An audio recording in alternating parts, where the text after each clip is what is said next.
എല്ലാവരും അറിഞ്ഞു കാണില്ലേ 10th പ്രിലിംസിൻ്റെ എക്സാം റദ്ദാക്കി. എന്താ കാരണം എന്ന് ശരിക്കും അറിഞ്ഞിട്ടില്ല. അങ്ങനെ പറയണു. ഇപ്പോൾ നമ്മൾ എത്രയും ലോങ് സഞ്ചരിച്ചിട്ടാണ് അവിടേക്ക് എത്തിയത്. അപ്പോൾ നമ്മളെക്കാളും ഒരുപാട് ദൂരത്തു നിന്ന് വരുന്നവരുണ്ടാവും. അവിടെ എത്തിയതിന് ശേഷമാണ് ഇങ്ങനെ അറിയണത്. എന്താ നമുക്ക് ചെയ്യാൻ കഴിയും? ഇതാണ് അവസ്ഥ. എങ്ങനെ രാത്രി ഉറക്കമില്ലാതെ പഠിച്ചിട്ട് നമ്മൾ എക്സാമിന് വരുമ്പോൾ ഇങ്ങനെയാണ് അവസ്ഥ. എന്താ ചെയ്യുക?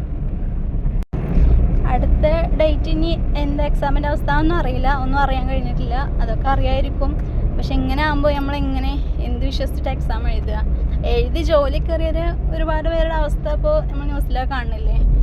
അങ്ങനെ എന്താ PSC ആണ്, ജോലി കിട്ടിയാലും ഇപ്പോൾ അതൊക്കെ തന്നെയാണ് അവസ്ഥ. പക്ഷേ എക്സാം ഇപ്പോൾ ഇങ്ങനെയായി. ഇപ്പോൾ ഞങ്ങൾ തിരിച്ച് വീട്ടിലേക്ക് പോവാണ്. എത്രയോ വീട്ടമ്മമാരാണ് ഇപ്പോൾ ബസ് കാത്തുനിന്ന് എത്ര നേരത്തോടെ ഒന്ന് എത്തിയതാണ്. ഇനിയിപ്പോൾ ഇത് അവർക്ക് ബസ് ഇനി വെയിറ്റ് ചെയ്ത് അടുത്ത് തിരിച്ചു പോകാൻ വേണ്ടി ഇങ്ങനെ കാത്തിരിക്കുകയാണ്.